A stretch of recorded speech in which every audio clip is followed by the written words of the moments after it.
Саламатсыздар ма оқушылар? Бүгін сабағында 4-ші тоқсанға арналған БЖБ тапсырмаларын түсіндіретін боламын. Бұл оқушылар өздерін көріп қандай екінші нұсқасы. Әрбір тапсырманың қасында 2 балл, 2 балл, 3 балл, 5 балл деп тапсырмаға сәйкес балды көрсетіп қойған. Оқушылар бұдан басқа тапсырма келген болса, сендерге мысалға бірінші нұсқасы немесе жалпы нұсқасы келген болса, менің каналымда басқа да нұсқалары бар. Қажет болса қарасаңдар болады. Ал бұдан да басқа 3-ші және 4-ші нұсқалар бар. Барлық тапсырмалар бірдей, тек қана сандарында ғана айырмашылық бар. Енді басқа да нұсқаны оп-оңай орындау үшін видеоны соңына дейін қарап, тапсырмаларды жақсылап түсініп алыңдар. Бірінші тапсырмада с нүктесі АБ кесіндісінің ортасы, егер с -2-де 3, а -6-да 5 болса, Б нүктесінің координатасын табыңыз.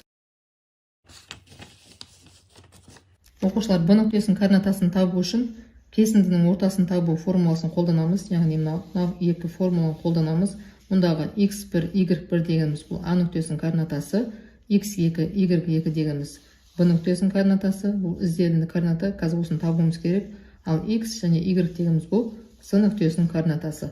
Енді орнына қоямыз, x-тің орнына қоямыз -2-ні, y-тің орнына қоямыз 3-ті, сонда x1-ның орнына -6-ны қоямыз, ал мұндағы y1-ның орнына -5-ті қоямыз. Сонда есептей келе x2 2-ге тең болады, y2 бізде 11-ге тең болады.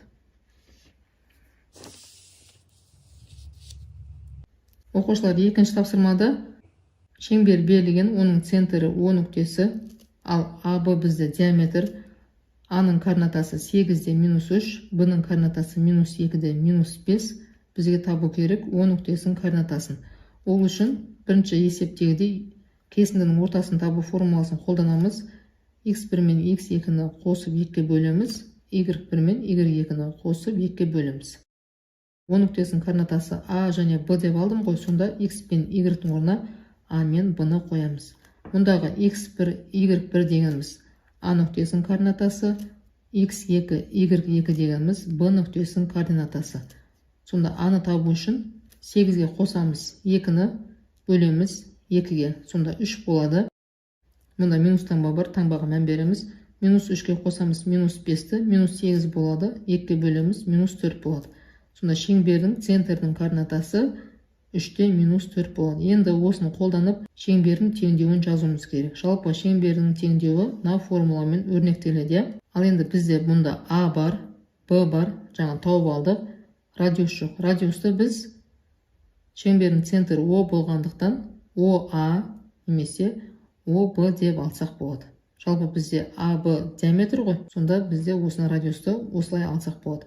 Ол үшін ОА-ны немесе ОБ-ны табу үшін екі нүктенің арақашықтығын табу формуласын қолданамыз. Мінеки мұнда жазып қойдым. Мына бізде негізгі формула. Енді радиус квадрат, яғни АБ-ның орнына R-ді қоямыз, R квадрат деп аламыз.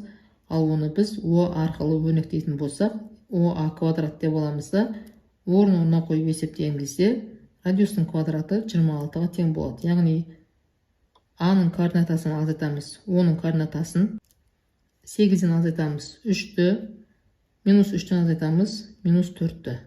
Сонда оқушылар қанша болады екен? Мына екеуін азайтқан кезде 5 болады, квадраты 25. Мына екеуін қараңдар, таңбасына мән береміз, 1 болады, 1-дің квадраты 1 болады. Нәтижесінде радиус квадрат 26-ға тең болады. Енді жаңа тапқан мәліметтерді қолданып шеңбердің теңдеуін жазамыз. X азайтылған, А-ның орнына 3-ті қоямыз. Y азайтылған, мінеки Y азайтылған, Б-ның орнына -4-ті қоямыз, сонда +4 болады екен. Ал радиус квадраттың орнына жаңа таптық, мінеки 26-ны қоямыз. Сонда оқушылар, мінеки осы негізгі жауап болады. Осы және мынау шеңбердің центрдің координатасы екінші есептің жауабы болады. Үшінші есепте екі шеңбердің теңдеуі берілген. Осы теңдеулермен берілген екі шеңберді саламыз. Олардың өзара орналасуларын анықтаймыз. Оқушылар, бірінші шеңбердің теңдеуі, мінеки x қосылған 3-тің квадраты қосу, y -4-тің квадраты тең болады 9-ға дейді.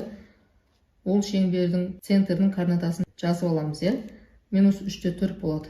Онда формула бойынша минус бар, плюс болу үшін біз минус 3 деп аламыз. Енді радиустың квадраты деген формулада.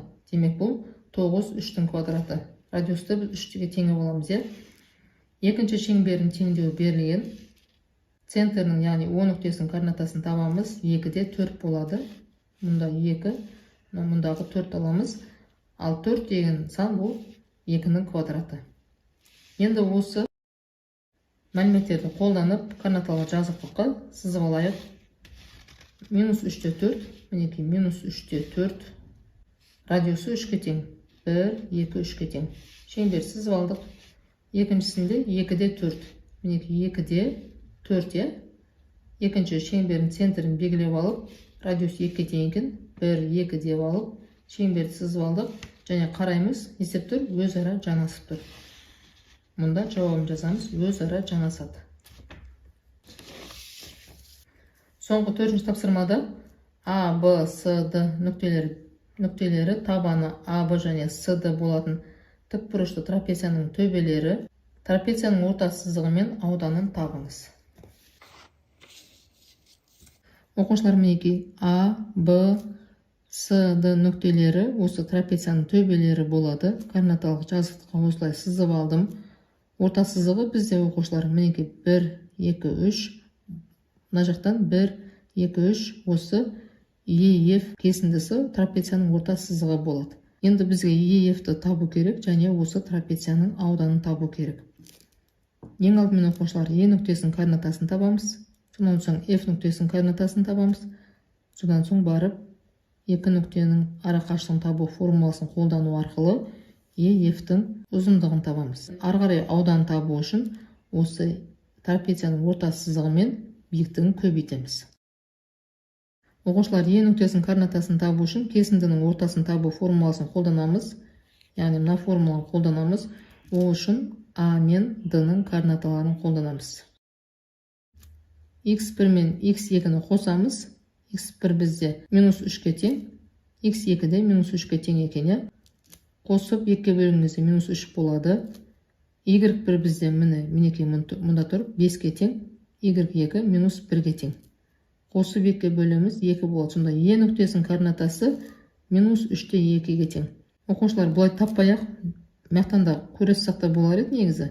Мінекей 3 минус 3-те 2-ге тең деп. Ал енді F нүктесінің координатасын табамыз. Ол үшін Б және С нүктелерінің координаталарын қолданамыз. Және мынау негізгі формуланы қолданамыз. Сонда F нүктесінің координатасы 4,5-те 2 болады. Енді EF-тің, яғни орта сызығының ұзындығын табамыз. Ол үшін жаңа айттым, екі нүктенің арақашықтығын табу формуласын қолданады екенбіз. Сонда есептеген кезде EF-тің квадраты 7,5-тің квадратына тең болды. Ал EF бізде 7,5-ке тең болды. Енді аудан табамыз. Ол үшін жаңа айттым, орта сызығы мен биіктікті көбейтеміз. Биіктік мұнда тұр, мінекей. 1, 2, 3, 4, 5, 6-ға тең. 6 деп алдық. Ал енді 7,5 пен 6-ны көбейткен кезде ауданы 45 болады. Есепте ешқандай өлшем бірлік берілмеген, метр, сантиметр деп берілмеген. Сендер өздерің мұнда сантиметр, мұнда да сантиметр, мұнда сантиметр квадрат деп жазсаңдар болады, немесе дәл осылай қалдырсаңдар да болады.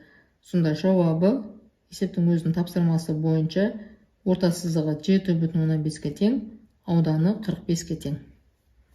Оқушылар, бүгін сабағым осымен аяқталды. Менің егер есептерім сендерге түсінікті болып, қажеттеріңе жарап жатса, менің каналыма жазылып, лайк басып, өздерінің пікірлеріңді қалдыруды ұмытпаңдар. Сау болыңдар.